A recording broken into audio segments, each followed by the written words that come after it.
Okay, I thought it would be useful because in a very rare moment, I have three XB4s. The one here on our left is a 2021, middle is a 2023, and this one on the end is a 2025. So what is the difference? And I think it's a question, or it's a illustration of evolution over time, as you probably would imagine. This is my son's 2021, which I am selling shortly. This is my current 2023, which he will be inheriting. And this is new to me, my 2025, which I will take the electronics out of and put in there. So obvious things, servo mounts, 2021, 2023, 2024, so getting a bit more blingy, aluminium, carbon and aluminium, aluminium, easy for me to say. The other thing is the slipper stroke differential setups have changed slightly. So the 2021 is the one without the adjustability. The 23 does have it, it's not in at the moment, but it's very, very similar to the 25, if not exactly the same. So that is a different bit. You know, things like the bracing on the back middle, very similar. But the shock towers is the other area you might be able to see something. The 2021 and 2023 are very similar. I'm not seeing much geometry, if any geometry change in those. But the 2025 did change, as you can see there, more options on the front. Well, I say options, it's lower down, and obviously the shocks is the main thing. 13mm now on the 2025 upwards, and the 12 mils on these two cars. The chassis, slightly different shapes as they've gone, not much. ESC tray, you can see it is different on all models pretty much. It's slightly different, but it is slight, it's not massive. And obviously the sort of turnbuckle ends have gone to this new sort of 26-25 styling in the front in particular. Can't see the knuckles so well on that one. But yeah, these are more old-fashioned. Steering braces, very similar. There's more meat on this one than that one. And then this one is very similar, if not the same. But this is an upgraded part on my 23. What else can we see? Might be worth spinning him around. This is quite an interesting view. So from the underside, so 25 on the right, 23 in the middle, 21 here. So if you look at the front in particular, it's much further forward on the chassis plate than the 23 is. That sweeps back a bit further. And even, so I've got, I think this is a 2021 body shell. And you can see it's too long. Which, you know, just shows you. I mean, the 23 and 25 look very similar. You can, I think you can move the gearbox about a little bit on this one. By the looks of it, you can move it back and forward, so you can change the length of the chassis on the 25. You can't do that on the 23.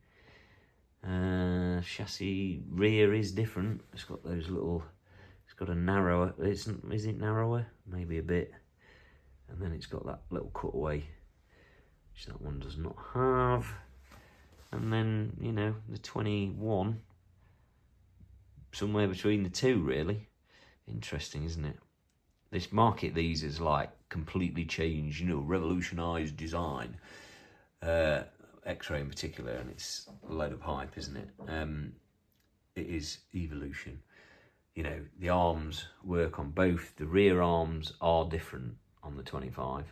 See, they've got this scoop out. It's very similar to the 26 and 25 XB2s. These shock mounts to lower the shocks. Same thing. Obviously, we don't have that on the 23, or indeed the 21. The front arms are, I believe, the same. Obviously, this one has got graphite. Sorry, the 25 has got graphite arms on. For carpet, I think so is the 20. Sorry, yeah, the 25. I think so is the 23, and the 21 hasn't. I have switched between the two on here, but it's. Can I notice it? Well, you know, it is slightly more forgiving, I think, with the hard arms. But in, you know, this one's going to be used in carpet certainly first, so it's in the right configuration. And I have got some hard arms to change to in outdoors if I really want to go for it on my setup. So, spinning them around, what else can we see? Well, I'm going to give you a good look. Obviously, the turnbuckles themselves have got a bit beefier. Titanium on the 25.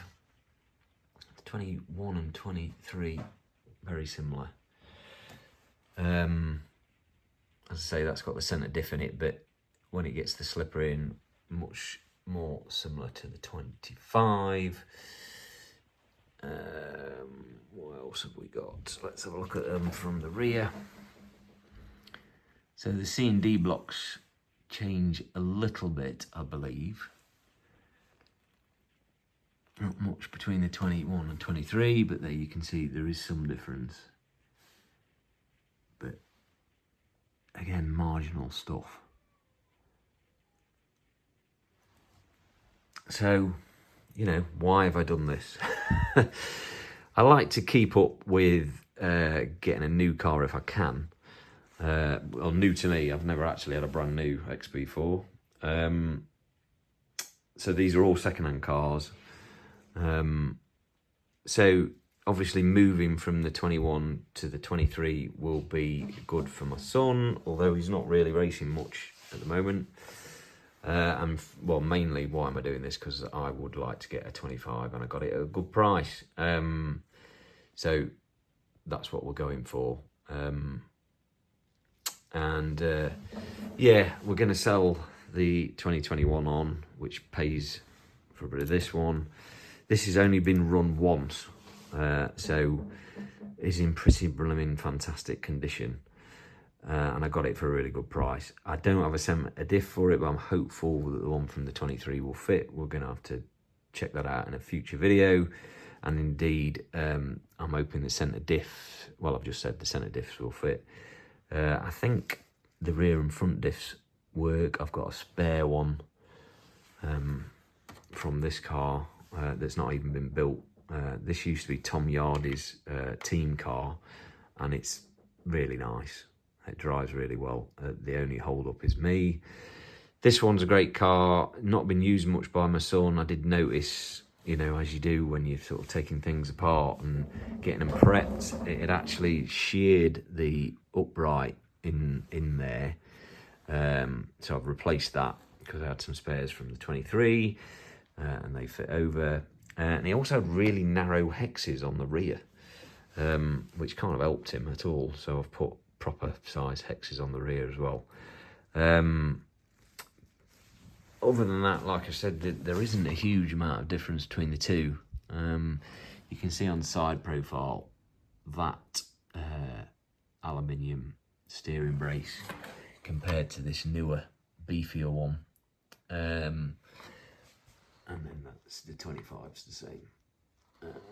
And the steering looks to be the same. I've just noticed that carbon braces on the wrong way around. Not that it matters, it's just the body pin holder should be a little bit further forward, but you know, it works the same way around. Obviously roll bars all around, and yeah, you know, it'd be interesting. I think it's the shock package really on the 2025 that's the main change. So it'd be interesting if I can feel that as a sort of mid club racer, whether it makes any difference. Obviously it's a newer car, less wear on it. Not that there's a lot of wear on this one, but you know, you use the car, they do wear slightly. So yeah, it'll be interesting to see if I can feel that as a driver. Yeah, we'll take it for a spin soon and let you know. But thought, as we had all three, it'd be nice to do a little video of what they're like.